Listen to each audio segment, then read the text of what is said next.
بسم اللہ الرحمن الرحیم۔ فرمان مصطفیٰ صلی اللہ تعالی علیہ وآلہ وسلم جو مجھ پر ایک بار درود شریف پڑھے گا اللہ تعالیٰ اس پر 10 رحمتیں بھیجتا ہے۔ مسلم شریف کی حدیث پاک۔ آج کی سنت ہمارے کا یہ ہے کہ اپنے گھر والوں کے لیے کسب حلال یعنی رزق حلال کمانا بھی سنت ہمارے کا یہ ہے، ٹھیک ہے۔ اور فرض علوم بھی یہی ہے کہ نماز فرض پڑھ کر سب سے افضل جو فرض ہے نا وہ کسب حلال ہی ہے۔ اللہ تعالیٰ ہم سب کو بھی کم از کم 3 سے 13 بار درود شریف پڑھنے اور سنت پر عمل کرتے ہوئے کسب حلال یعنی حلال روزی کمانے کی توفیق عطا فرمائے، اور بیکار بیٹھ کر یا بھیک مانگ کر کھانے سے بچائے۔ راشد عطاری روحانی علاج لے کے پیش خدمت ہے۔ اکثر جن خواتین کو مرد کو جسم میں کہیں پر نا ورم ہو جاتا ہے نا، کچھ چیز سوج جاتی ہے، سوزش ورم، کوئی چیز سوج جاتی ہے، کوئی مثلا جسم کا کوئی پارٹس، جسم کا کوئی حصہ سوج جاتا ہے، ورم ہو جاتا ہے، چاہے وہ خارج کرنے سے ہو چاہے ویسی ہو جائے، تو کسی بھی لحاظ سے ورم ہو نا، سوزش ہو، تو یہ تعویذ بنا کر اپنے پاس رکھیے گا انشاءاللہ عز و جل۔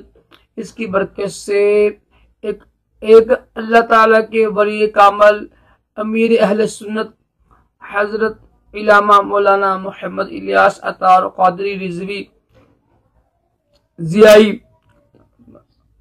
آپ نے عطا کیا ہوا ہے، اور ظاہر ہے آپ کی زبان سے جو لفظ نکلتا ہے اس میں تاثیر ہوتی ہے، تو 60 اور 7 یعنی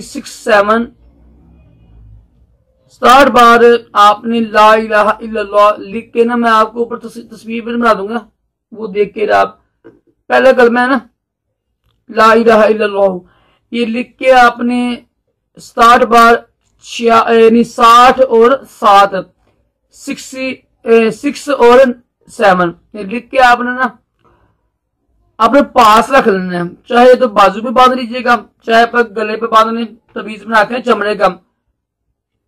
تو یاد رکھیے گا مرد اور عورت کو یہ ہوتا ہے نا پتل لوہے کا تعویذ بناتے ہیں نا، لوگ چاندی کا بناتے ہیں مرد حضرات، تو یہ ان کو جائز نہیں ہے۔ عورتوں کو تو جائز چاندی کی پانا، مردوں کو جائز نہیں ہے، اور پتل لوہا یہ دونوں کے لیے ناجائز ہے۔ پتل اور لوہے یا کسی اور دھات تانبے تو اس سے پرہیز کریں، تعویذ ہمیشہ چمڑے کا بنائیں، اور یہ پہن کے پاس رکھ لیجیے انشاءاللہ۔ اس کی برکت سے کچھ ہی دنوں میں آپ کا جو ورم ہے نا، سوزش بنی ہوئی ہے جو جسم میں کسی بھی پارٹس پر، انشاءاللہ وہ دور ہو جائے گی۔ اللہ تعالی ہم سب کو بھی تمام جسمانی روحانی بیماریوں سے محفوظ رکھیں اور دونوں جہانوں کی بلائیاں عطا کرے۔ اللہ حافظ۔